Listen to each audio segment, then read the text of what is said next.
Hi everyone. Grand Vitara को लेके लोगों के मन में इतनी एक्साइटमेंट है कि उस एक्साइटमेंट से काफ़ी सारे क्वेश्चंस आते रहते हैं। मैंने ऑलरेडी ग्रैंड विटारा को कवर किया था एक वीडियो में, फिर उसके बाद डिमांड आई कि भी उसको थोड़ा और गाड़ियों के साथ कंपेयर करो, तो मैंने उसको हाई राइडर के साथ कंपेयर करा। लेकिन अभी भी और भी काफ़ी सारे क्वेश्चंस हैं, जैसे कि बाकी गाड़ियों के साथ कंपेयर करना, जैसे कि नेक्सन ईवी हो गई या होंडा सिटी हो गई या क्रेटा हो गई। देखो, मैंने हाई राइडर के साथ तो इसको इसलिए कंपेयर कर लिया क्योंकि ग्रैंड विटारा और हाई राइडर दोनों फिलहाल बिल्कुल इक्वल फुटिंग पे है। दोनों के अभी तक प्राइजेस नहीं रिलीज़ हुए हैं, दोनों सिर्फ रिवील हुई हैं, लॉन्च नहीं हुई है। जो बाकी गाड़ियां हैं नेक्सन ईवी या होंडा सिटी, उनके प्राइजेस हमें पता हैं। तो इस गाड़ी को उन गाड़ियों के साथ मैं सिर्फ तब अच्छे से कंपेयर कर पाऊंगा जब मुझे इस गाड़ी के एग्जैक्टली प्राइसेस पता हो, या मैं इस गाड़ी के प्राइसेस डराइव कर लूँ कुछ तरीकों से। अभी तक मैंने किया नहीं है बिकॉज आई वाज एक्सपेक्टिंग कि कुछ इंटरनल इन्फॉर्मेशन आएगी, यहाँ वहाँ से कहीं से कुछ पता चल जाएगा। अभी तक पता नहीं चल पा रहा है, तो मैं एम्पेरिकली इसका थोड़ा सा प्राइस निकालने की, प्रेडिक्ट करने की कोशिश करूँगा। क्योंकि बिना प्राइस निकाले कंपैरिजन करना तो वैसी बात हो गई कि जैसे लड़की के लिए दूल्हा ढूंढने निकले कि जी लड़का तो IITN है, बहुत बढ़िया, बड़ा अच्छा दूल्हा रहेगा, नौकरी भी अच्छी कर रहा है, इन्वेस्टमेंट बैंकर है, करोड़ रुपए कमा रहा है, कनाडा की PR भी है। लेकिन बाद में पता चला कि यार लड़का जो है वो तो 40 साल का निकला, पर बेटी जो है वो 25 साल की है। तो सारी चीज़ें वाह वाह वाह वाह वाह वाह बहुत अच्छा करते कराते एंड में जाके एक चीज़ पे सारी बात अटक गई। तो इसलिए ग्रैंड विटारा के बारे में भी मुझे लगता है कि प्राइस जो है वो बहुत इंपॉर्टेंट थ्रेशोल्ड है। प्राइस ही अगर आउट ऑफ रीच चला गया तो उसको बाकी गाड़ियों के साथ अभी कंपेयर करना फ़ायदेमंद नहीं है। उसका एक बार प्राइस आ जाए या मैं प्रेडिक्ट कर लूँ, उसके बाद जिनका प्राइस ऑलरेडी पता है उनके साथ कंपेयर करना ठीक रहेगा। वो मैं करूँगा सब्सिक्वेंट आने वाली वीडियोज़ में। लेकिन अभी फ़िलहाल कुछ टेक्निकल चीज़ें हैं जो शायद लोगों के मन में अभी भी सवाल बन के घूम रही हैं, जैसे कि ग्राउंड क्लियरेंस कितनी है, इसका बूट स्पेस कितना है, इसके अंदर इंजन ब्रेजा वाला ही है तो ये अंडर पावर्ड होगी कि नहीं, इसका वेट जो है वो विटारा ब्रेजा से ज़्यादा है, कम है, या ज़्यादा है तो थोड़ा सा कम है, तो इसकी बिल्ड क्वालिटी कैसी रहेगी, इसका इंजन जो है वही हाई राइडर में यूज़ हो रहा है, तो अगर इंजन में दिक्कत आ गई तो वो तो मारुति के कब्जे में होगा। तो माइल्ड हाइब्रिड अगर लेना हो तो हम ग्रैंड विटारा ले लेते हैं, या फिर अगर स्ट्रॉन्ग हाइब्रिड लेना हो तो हम हाई राइडर ले लेते हैं। क्योंकि एक कंपनी की गाड़ी लेंगे जिसमें इंजन दूसरी कंपनी का है तो हमें आफ्टर सेल्स में दिक्कत आएगी। तो इस तरह के काफ़ी सारे क्वेश्चंस हैं, और मुझे बड़ा अच्छा लगा एक्चुअली क्वेश्चंस देख के ना, कि ये लोगों के मन में किस किस तरह की चीज़ें आ रही हैं। ये चीज़ें अगर मेरे दिमाग में आती तो मैं ऑब्वियसली इनको कवर कर ही लेता पिछली वीडियो के अंदर, बट खैर कोई बात नहीं, मैं 1 बाय 1 करके सारी चीज़ों का सोल्यूशन देने की कोशिश करूँगा। वीडियो शुरू करने से पहले मैं कुछ लोगों को शाउट आउट देना चाहूँगा, क्योंकि पिछले कुछ दिनों से मैंने जब भी गाड़ियों की वीडियोस बनाई है तो उस पर काफ़ी लोगों का बहुत अच्छा रिस्पांस आ रहा है, इतने अच्छे कमेंट्स आ रहे हैं। ऑनेस्टली स्पीकिंग, ये वीडियो जो मैं आज बना रहा हूँ, शायद हो सकता है कि मैं 1 आध 2 दिन बाद बनाता, थोड़ा रुक के आराम से, लेकिन मैंने फिर भी इसको जितना जल्दी हो सके उतनी जल्दी बनाने की कोशिश करी, जस्ट बिकॉज मोटिवेशन लेवल बहुत है आपके इन कमेंट्स के साथ। काफ़ी सारे व्यूअर्स हैं जिन्होंने बहुत अच्छा लिखा है, बड़ा अच्छा लगा यार देख के, बहुत मोटिवेटिंग लगा और बहुत एनकरेजिंग लगा। आई थैंक यू ऑल। लेकिन सिर्फ थैंक यू से काम नहीं बनेगा। अगर किसी इंसान में इतनी कर्टसी है कि वो एक वीडियो देख के उसको अप्रिशिएट करके टाइम निकाल के कमेंट कर रहा है, एफर्ट लगा रहा है, टाइप कर रहा है, तो यार इतना तो मेरा भी बनता है कि मैं चलो कम से कम टाइप ना सही, अब एटलीस्ट बोल तो सकता हूँ। तो अभी फ़िलहाल मैं टॉपिक पे जाने से पहले उन लोगों को पर्सनली बाय नेम थैंक्स बोलना चाहूँगा। मेरे को एग्जैक्टली सारे नाम याद नहीं है क्योंकि काफ़ी सारे नाम हैं और मैं चाहता नहीं था कि कोई मिस आउट हो जाए, इसलिए मैंने एक अलग से नोट पैड रखा हुआ है अपने सामने कंप्यूटर स्क्रीन पे, मैं उसको देख देख के बोलूँगा। थोड़ा सा समय लूँगा, प्लीज़ बेयर विद मी।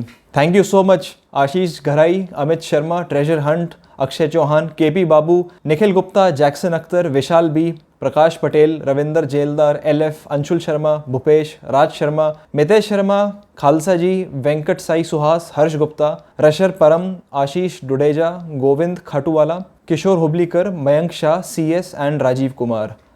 अगर कोई नाम मिस आउट हो गया हो तो I am really sorry. I thank you all for supporting and motivating me. अब चलते हैं वीडियो के ऊपर। इस वीडियो के अंदर मैं ग्राउंड क्लियरेंस का जो एक इशू है वो क्लियर करने वाला हूं। हमारे एक व्यूअर है पंकज, उन्होंने लास्ट वीडियो के अंदर ये लिखा था कि आपने ग्राउंड क्लियरेंस के बारे में डिस्कशन करी नहीं। पंकज, मैंने उस वीडियो के अंदर ये कहा था कि जो दोनों गाड़ियों में सिमिलैरिटीज़ हैं मैं उसके बारे में ज़्यादा डिटेल में डिस्कस नहीं करूँगा, जो डिफरेंसेस हैं मैं वो डिस्कस करूँगा। ग्राउंड क्लियरेंस जो है वो दोनों गाड़ियों की सिमिलर है, और ग्राउंड क्लियरेंस जो थी वो जो स्टैंड अलोन वीडियो थी ग्रैंड विटारा की जो मैंने बनाई थी उसके कमेंट सेक्शन में डिस्कस हुआ था। हाउएवर मुझे लगता है कि इसके अंदर काफ़ी सारे इफ्स एंड बट्स हैं। मैंने काफ़ी इसके बारे में सोचा, काफ़ी और पढ़ा है इसके बारे में, तो मुझे लगा कि बेटर रहेगा कि मैं इसके ऊपर एक वीडियो बना दूं। अब इस ग्राउंड क्लियरेंस की डिस्कशन को शुरू करने के लिए मैं आपको बताना चाहूँ कि मेरे माइंड में था कि मैं इस चीज़ को भी इंक्लूड करूँ, लेकिन जब मैं ग्रैंड विटारा की स्टैंड अलोन वीडियो बना रहा था तो उस टाइम पे during the preparation of the video मैंने काफ़ी सर्च करा, मुझे ग्राउंड क्लियरेंस का डेटा कहीं पे एक्चुअली मिला नहीं। मैंने जब वो वीडियो पब्लिश कर दी तो किसी का कमेंट आया कि भाई you are not well informed, the ground clearance is more than 200 mm। तो वो कमेंट देख के मुझे लगा कि यार ये चीज़ मेरे से कैसे मिस आउट होगी। तो मैंने इस चीज़ को काफ़ी सर्च करा and I came across an article on financial express जिसके अंदर की ग्राउंड क्लियरेंस 210 mm लिखी थी। वो चीज़ मैंने उनके रिप्लाई में लिख दी और अपडेट करके लिख भी दिया था, लेकिन इस 200 mm से मैं कन्विंस्ड नहीं था क्योंकि उसके अंदर कुछ फिगर्स थे जैसे कि बूट स्पेस का फिगर, वो मुझे गलत लग रहा था। सो इसलिए आई थॉट कि भी ये चीज़ जो है एक्यूरेट नहीं है। अब उसके अंदर मैंने अपडेट करके 210 mm के नीचे सोर्स लिख दिया था कि कोई चाहे तो वहाँ रेफर कर सकता है, लेकिन इस चीज़ का फिर मैंने बाद में जिक्र नहीं करा अपनी नेक्स्ट वीडियो में क्योंकि मुझे उसमें वो बूट स्पेस वाला फिगर गलत लगा। इसलिए मुझे डाउट था कि इनका 200 mm भी सही है या नहीं है, इसलिए मैंने इसका जिक्र Hyryder versus Grand Vitara के अंदर किया नहीं क्योंकि I had my own doubts. But क्योंकि ग्राउंड क्लियरेंस की बातें लास्ट टू लास्ट वीडियो के अंदर भी उठी, फिर लास्ट वीडियो के अंदर फिर से ग्राउंड क्लियरेंस की बात हुई, तो मुझे लगा कि यार मैं दोबारा से ढूंढने की कोशिश करता हूँ, जितना ज़्यादा हो सके इस पे रिसर्च करूँ और थोड़ी सी एनालिसिस करके एक कंक्लूजन पे आऊँ। तो देखो, शुरुआत मैंने करी सबसे ज़्यादा ऑथेंटिक सोर्सेज से। मैं वेबसाइट्स पे गया, मारुति नेक्सा की, ग्रैंड विटारा की मिनी साइट पे, टोयोटा की वेबसाइट पे, हाई राइडर की मिनी साइट पे, उनके फीचर्स, स्पेक्स, ब्रोशर मैंने सब कुछ देखे, उनकी एडवर्टाइजमेंट्स, उनके मार्केटिंग कैंपेन्स, मुझे कहीं पे भी उनका ऑफिशियल फिगर ग्राउंड क्लियरेंस का नहीं नजर आया। उसके बाद मुझे लगा कि यार मैं कुछ वेबसाइट्स या कुछ मीडिया रिपोर्ट्स देखता हूँ, हो सकता है वहाँ पे कवर्ड हो। तो इसके अंदर मैंने काफ़ी सारे सोर्सेज देखे, जैसे एक वेबसाइट है V3 कार्स, उन्होंने हाई राइडर का और ग्रैंड विटारा की स्पेसिफिकेशंस और डायमेंशंस जब डिस्कस करी अपने एक आर्टिकल में, तो ग्राउंड क्लियरेंस में उन्होंने एक डैश मार रखा था। इसका मतलब कि उन्हें भी नहीं पता था ग्राउंड क्लियरेंस का। फिर उसके बाद मैंने और वेबसाइट्स ढूंढी जैसे ओवरड्राइव और ऑटोकार, तो कितने सालों से, बरसों से मैगजीन्स और अपनी वेबसाइट पे इतने आर्टिकल्स और अपने चैनल पे इतनी सारी वीडियोस बनाती आ रही हैं। These people have been into the auto industry for such a long time. इनके तो कनेक्शंस भी होंगे काफ़ी सारे कंपनीज के मार्केटिंग टीम के साथ। सरप्राइजिंगली ओवरड्राइव के अंदर भी जब मैं गया तो उसके आर्टिकल के अंदर भी डैश था, उसमें भी ग्राउंड क्लियरेंस मेंशन नहीं थी। कार ट्रेड की वेबसाइट पे गया, वहां भी मेंशन नहीं थी। ऑटोकार की वेबसाइट पे जब मैं गया तो उसमें ग्राउंड क्लियरेंस की जगह डैश तो छोड़ो, ग्राउंड क्लियरेंस टर्म ही यूज नहीं थी। उसके बाद मैंने देखा एक फाइनेंशियल एक्सप्रेस का आर्टिकल जो कि 13 जुलाई का था। उसके अंदर हाई राइडर की ग्राउंड क्लियरेंस पे उन्होंने भी एक डैश मार रखा था। हालांकि हाई राइडर अनवील हुई थी 1 जुलाई को, लेकिन 12 दिन बाद भी हाई राइडर की उनके पास ग्राउंड क्लियरेंस की डिटेल नहीं थी। लेकिन उसके 8 दिन बाद और ग्रैंड विटारा के अनवील होने के 1 दिन बाद यानी कि 21 जुलाई को उन्होंने एक और आर्टिकल छापा जिसमें उन्होंने ग्रैंड विटारा की ग्राउंड क्लियरेंस 210 mm लिख रखी थी और यहीं से वो 210 मैंने उठा के उस कमेंट बॉक्स में लिखा था। बट सरप्राइजिंगली जो इनका पिछला आर्टिकल था जिसमें इन्होंने हाई राइडर की ग्राउंड क्लियरेंस लिख रखी है, उसको इन्होंने अपडेट नहीं किया।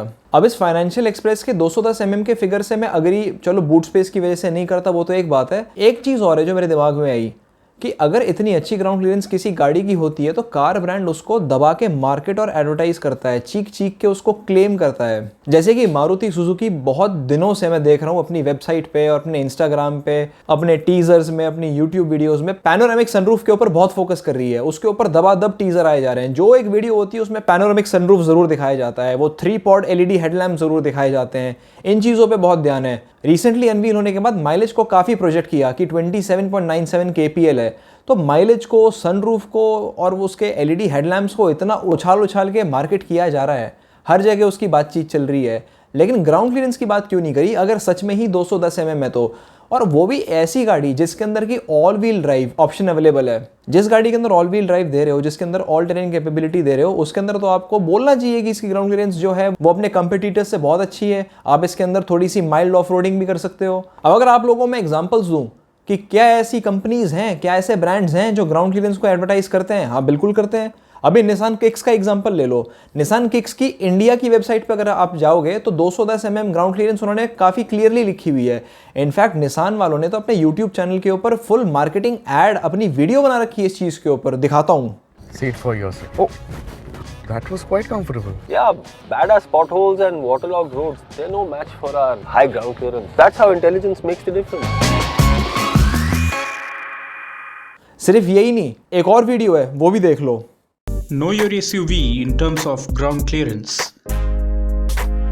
Nissan Kicks has best in segment ground clearance which measures 21 cm. To be precise, 1.5 cm higher than segment average and 3 cm higher than segment low. ये सिर्फ निसान किक्स की बात नहीं है, साथ ही साथ एक और गाड़ी जो इसी सेगमेंट की है यानी कि फोर्ड इकोस्पोर्ट, उसने भी अपनी 200 mm की ग्राउंड क्लियरेंस को बहुत मार्केट और बहुत एडवर्टाइज किया था। YouTube के ऊपर उसकी मार्केटिंग वीडियो भी अवेलेबल है, आप देख सकते हैं। Ford EcoSport with class-leading 200 mm ground clearance because we don't want anything to get in your way. लेकिन वहीं पे अगर आप मारुति की वेबसाइट पे जाओगे या मारुति नेक्सा वालों की YouTube चैनल पे जाओगे तो आपको ग्रैंड विटारा के लिए सिर्फ वो hybrid, all grip select, panoramic sunroof, वो एलईडी हेडलैम्प्स, उसी की वीडियोस दिखती रहेंगी। मारुति वाले कम से कम 6-7 वीडियोस सिर्फ पैनोरामिक सनरूफ के ऊपर ही निकाल चुके हैं। ग्राउंड क्लियरेंस का तो कोई नामो निशान ही नहीं है। अच्छा चलो ठीक है, मान लिया एक बार को, जैसा कि हमने लास्ट वीडियो के अंदर भी डिस्कस किया था कि कुछ चीज़ें हैं जो ऑब्वियस हैं, जो शायद मारुति ने अपनी ग्रैंड विटारा के ब्रोशर में नहीं मेंशन करी। लेकिन ग्राउंड क्लियरेंस अगर 210 mm है तो वो ऑब्वियस थोड़ी ना है, हमें क्या पता कि सच में उतना है, आप लोग क्लियरली मेंशन करो ना। और अगर ग्रैंड विटारा के ब्रोशर में मारुति नहीं भी मेंशन कर रही, चलो बहुत चीज़ें नहीं करी, इसको भी वो लोग नहीं मेंशन कर पाए, भूल गए, नहीं ध्यान दिया, तो टोयोटा वाले तो कर सकते थे। उन्होंने तो वैसे ही हाईराइडर का ब्रोशर पूरा रेज्यूमे बना रखा है, हर चीज़ को इतना बढ़ चढ़ के बता रखा है। अगर ग्राउंड क्लियरेंस इतनी अच्छी होती तो वही बता देते। यार टर्निंग सर्कल 5.4 है, उस चीज़ को तो आपने अपनी वेबसाइट पे मेंशन कर रखा है, जो कि इतनी कोई बड़ी चीज़ भी नहीं है। आप लोग ग्राउंड क्लियरेंस नहीं मेंशन कर सकते थे अगर सच में ही 210 mm है तो। कंपनी किसी चीज़ के बारे में यूजुअली उस टाइम ज़्यादा फोकस नहीं करती है जब वो चीज़ या तो उस मार्केट के लिए इंपॉर्टेंट नहीं होती या फिर उस चीज़ के अंदर कंपनी का थोड़ा सा हाथ टाइट होता है। जैसे कि अगर आप इसी निसान किक्स को अगर यूएसए की वेबसाइट पे जाके देखोगे तो निसान यूएसए में अगर आप किक्स पे जाओगे तो उसमें स्पेसिफिकेशंस में, फीचर्स में, ब्रोशर में कहीं पे भी ग्राउंड क्लियरेंस मेंशन है ही नहीं। इससे ये पता चलता है कि पहली बात तो ground clearance 210 mm US market में नहीं होगी, और दूसरी बात वहाँ पे उतनी हाई ग्राउंड क्लियरेंस जितनी भी वो दे रहे हैं वो वहाँ के कस्टमर्स के लिए शायद मैटर नहीं करती होगी। अब निसान किक्स की यूएस मार्केट में क्या ग्राउंड क्लियरेंस है वो उन्होंने अपनी वेबसाइट में, ब्रोशर में कहीं भी मेंशन नहीं कर रखा। तो मैंने काफ़ी सर्च करा एंड फाइनली मैं carandbike.com के एक आर्टिकल पे गया जिसमें उन्होंने गाड़ी के पूरे स्पेसिफिकेशंस और डायमेंशंस मेंशन कर रखे हैं। तो वहाँ जाके पता चला कि उसकी 7 इंच की ग्राउंड क्लियरेंस है। अगर 7 इंच को आप मिलीमीटर्स में कन्वर्ट करोगे तो it comes out to be रफली 178 mm, 177.8 है पर 178 लगा लो। बट जस्ट टू कन्फर्म कि उस आर्टिकल में जो ग्राउंड क्लियरेंस मेंशन्ड है वो सही है या गलत है, क्योंकि कई बार अखबार वाले, न्यूज़पेपर वाले थोड़ी सी गलत इन्फो दे देते हैं। वो बात अलग है कि auto car, overdrive, car and bike, top gear, ये लोग हैं ही ऑटो जर्नलिज्म से रिलेटेड, तो इनकी इन्फॉर्मेशन फिर भी काफ़ी एक्यूरेट रहती है। बट फिर भी जस्ट टू डबल चेक मैंने क्या किया कि निसान कनाडा की प्रेस रिलीज पढ़ी मैंने, उसके अंदर मेंशन हो रखा था निसान के थ्रू कि ग्राउंड क्लियरेंस 7 इंच है, यानी कि 178 mm है। इससे हमें दो चीज़ें पता चलती हैं कि ग्राउंड क्लियरेंस इतनी कोई ज़्यादा थी नहीं, इसलिए उन्होंने उसको इतना ज़्यादा एडवर्टाइज करा नहीं। और दूसरी बात यह है कि वहाँ की कंडीशंस और वहाँ के सिटीजन्स की रिक्वायरमेंट के हिसाब से बहुत ज़्यादा ऊंची गाड़ी होना एक क्रॉसओवर के लिए कोई ज़्यादा ज़रूरी नहीं है। सारे कार मेकर्स को पता है कि इंडिया के अंदर तो भैया ऊंची ग्राउंड क्लियरेंस, ऊंची लंबी चीज़ें ही लोगों को पसंद है, तभी तो हमारी फॉर्च्यूनर इतनी बिक रही है। कहीं ऐसा तो नहीं कि कटरीना कैफ और दीपिका पादुकोण का सीक्रेट टू सक्सेस भी यही हो, क्योंकि वो दोनों भी सबसे लंबी है अपने बॉलीवुड में। खैर बात करते हैं ग्राउंड क्लियरेंस की, तो फाइनेंशियल एक्सप्रेस अपने 210 mm को लेके इतना कॉन्फिडेंट है कि उसके बाद उन्होंने एक और आर्टिकल छापा जिसमें उन्होंने ग्रैंड विटारा को क्रेटा के साथ कंपेयर करा हुआ है, और उस आर्टिकल के अंदर भी उन्होंने ग्रैंड विटारा का 200 mm का ही ग्राउंड क्लियरेंस लिखा हुआ है और साथ ही साथ क्रेटा का 190 mm ग्राउंड क्लियरेंस लिखा था। अब जस्ट टू चेक कि उन्होंने क्रेटा की ग्राउंड क्लियरेंस सही लिखी है कि नहीं लिखी है, मैंने उसको इंटरनेट पे सर्च करा, but then again Hyundai India की वेबसाइट पे, क्रेटा की मिनी साइट पे, क्रेटा की ब्रोशर में कहीं पे भी उन्होंने ग्राउंड क्लियरेंस मेंशन नहीं कर रखी। लेकिन finally I landed upon Hyundai's south African site. उस पर मुझे एक टेक्निकल स्पेसिफिकेशन की शीट मिली क्रेटा की जिसमें मेंशन था कि उसकी ग्राउंड क्लियरेंस 190 mm है। वो एक अलग बात है कि वो मॉडल ईयर 2018 का है, लेकिन 18 में और 19 में ऊंचाई में ग्राउंड क्लियरेंस में कोई डिफरेंस है नहीं। तो मान लेते हैं कि फाइनेंशियल एक्सप्रेस वालों ने 190 mm की ग्राउंड क्लियरेंस जो क्रेटा की लिखी है वो ठीक लिखी है। खैर गाड़ी जब लॉन्च हो जाती है, जब वो कस्टमर्स के पास आ जाती है, उसके बाद उसके ग्राउंड क्लियरेंस के जो फिगर्स होते हैं वो काफ़ी एक्यूरेट होते हैं, क्योंकि ग्राउंड क्लियरेंस का फिगर जो होता है वो हर गाड़ी के ओनर्स मैनुअल में होता है, चाहे ब्रोशर में ना भी हो। तो जिसके पास गाड़ी आएगी वो ओनर्स मैनुअल तो पढ़ ही लेगा, या जो टेस्ट ड्राइव व्हीकल्स आएंगी आगे चल के उनके पास भी ओनर्स मैनुअल की एक्सेस तो हो ही जाएगी। तो जब गाड़ी प्रोडक्शन में, सेल में लॉन्च हो जाती है, उसके बाद ग्राउंड क्लियरेंस फिगर्स जो हैं वो बहुत एक्यूरेट होते हैं। बट क्योंकि हाई राइडर और ग्रैंड विटारा अभी तक सेल में नहीं आई है, शोरूम्स में भी लिमिटेड नंबर्स में है, टेस्ट ड्राइव व्हीकल अवेलेबल नहीं है, तो ओनर्स मैनुअल किसी के हाथ लग नहीं रही है। तो हो सकता है कि फाइनेंशियल एक्सप्रेस वालों ने 210 mm का या तो शायद तुक्का मारती आओ, और या फिर ये भी हो सकता है कि उनके किसी कॉरेस्पॉन्डेंट की कोई जान पहचान हो मार्केटिंग टीम में, उसको वहाँ से इंटरनल इन्फॉर्मेशन मिली हो कि ग्राउंड क्लियरेंस 210 mm ही है। लेकिन सवाल ये है कि यार जो ऑटो कार वाले, ओवरड्राइव वाले, टॉप गियर वाले धुरंधर लोग बैठे हैं, जो ऑटो जर्नलिज्म कितने सालों से करते आ रहे हैं, उनका कोई कनेक्शन नहीं है। उनको कैसे नहीं पता चल पा रहा कि ग्राउंड क्लियरेंस 210 mm ही है?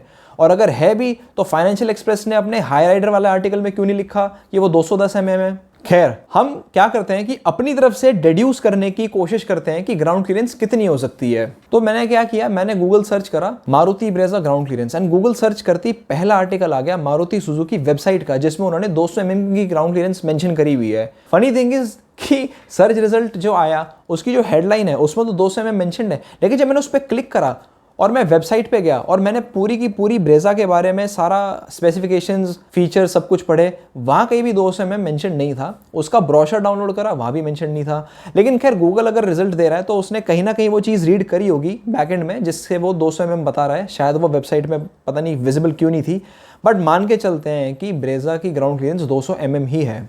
अब लॉजिक तो ये कहता है कि मारुति वाले अगर front wheel drive, two wheel drive compact SUV की ग्राउंड क्लियरेंस 200 mm दे रहे हैं, तो जो उनकी मिड साइज एसयूवी है जिसमें all wheel drive option available है, उसका ग्राउंड क्लियरेंस 200 से तो ऊपर ही होना चाहिए, 200 से नीचे नहीं होना चाहिए। मानते हो? तो बेसिकली ग्राउंड क्लियरेंस 200 या 210 के बीच में हो सकती है ना? नहीं, अभी कंक्लूड नहीं करना, रुको। Let us go to the technical specifications. चलो ठीक है, ग्राउंड क्लियरेंस मारुति वालों ने नहीं मेंशन करी, हम गाड़ी की हाइट देखते हैं। ब्रेजा की जो हाइट है दैट इज 1685 mm।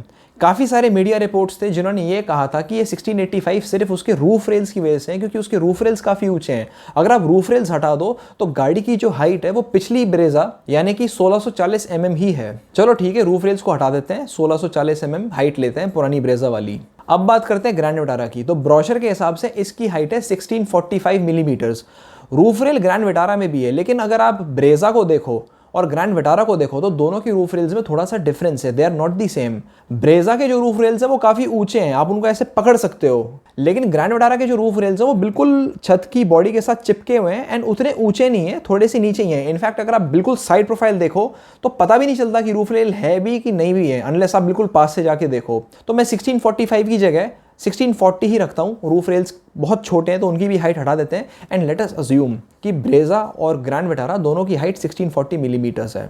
अगर दोनों ज़मीन से 1640 mm उठी हुई हैं, तो अगर हम गाड़ी के इंटीरियर्स की बात करें तो जाहिर सी बात है कि ग्रैंड विटारा जो है उसकी पोजीशनिंग ये है कि वो ब्रेजा से बड़ी है, ज़्यादा स्पेशियस है, लेंथ में भी ज़्यादा है, विड्थ में भी ज़्यादा है। अगर गाड़ी लेग रूम ज़्यादा दे रही है, शोल्डर रूम ज़्यादा दे रही है, तो जाहिर सी बात है कि हेड रूम तो कम नहीं देगी। इसका मतलब कि गाड़ी के बेस से लेके गाड़ी की छत तक की जो हाइट है वो बराबर होनी चाहिए। अगर गाड़ी ज़मीन से ऊपर सेम हाइट पे उठी हुई है, गाड़ी का हेड रूम भी सेम है, गाड़ी का जो रेयर सीट सीटिंग एंगल है वो ज़्यादा स्टूप्ड नहीं है, वो ब्रेजा जितना ही है उससे ज़्यादा कंफर्टेबल है, तो उस हिसाब से ग्राउंड क्लियरेंस के मामले में ब्रेजा को और ग्रैंड विटारा को बराबर होना चाहिए। तो इसका मतलब कि ग्रैंड विटारा को भी 200 mm का ग्राउंड क्लियरेंस देना चाहिए।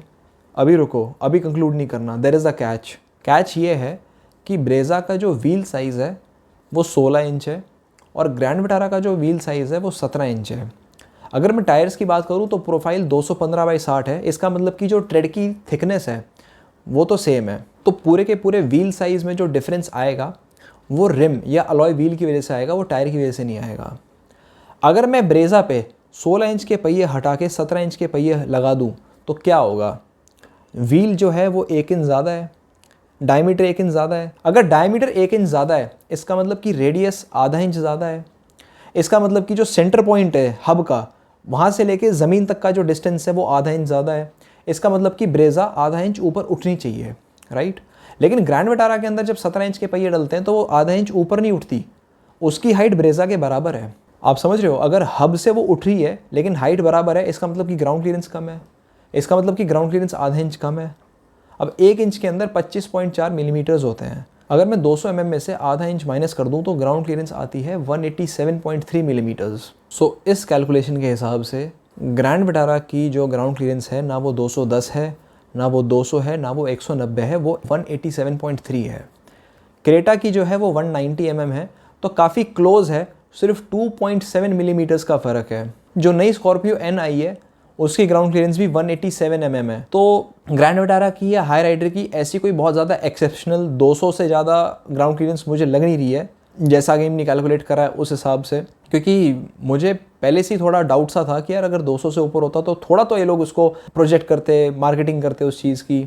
अब इसकी असली ग्राउंड क्लियरेंस कितनी निकल के आती है वो तो इसकी ओनर्स मैनुअल में ही पता चलेगा। मैंने जो एस्टिमेट दिया है जो मैथमेटिकली, वो बहुत ही रफ एस्टिमेट है, इसको आप बिल्कुल भी एक्यूरेट मत मान के चलना। इसमें 19-20 काफ़ी हो सकता है, बल्कि मुझे लगता है कि शायद ग्राउंड क्लियरेंस इससे ज़्यादा ही हो, इससे कम ना हो। बट Hyundai Tucson की जब मैंने वीडियो बनाई थी तो उसके अंदर भी किसी एक व्यूअर ने मेरे से पूछा था कि Tucson की ग्राउंड क्लियरेंस कितनी होगी।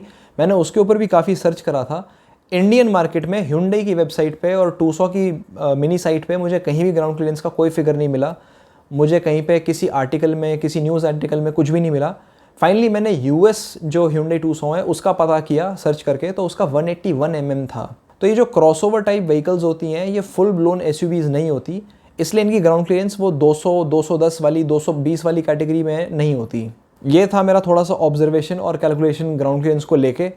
अगर आप लोगों को लगता है कि मैंने इसमें कुछ गलती कर दी है या कुछ मिस आउट कर दिया है, या आप लोगों के पास कुछ इंटरनल इन्फॉर्मेशन है या फिर कहीं पे मेंशन्ड है जो मैंने शायद देखा नहीं या स्किप कर दिया, तो आप प्लीज़ कमेंट सेक्शन में बता सकते हैं कि ग्राउंड क्लियरेंस इतनी नहीं इतनी है। लेकिन उसका सोर्स भी बता देना कि कहाँ से आपको पता चला, क्योंकि मैंने जो भी चीज़ें सर्च करी हैं, ढूंढी है, कैलकुलेट करी है, मैंने सब कुछ आपके साथ शेयर करा है।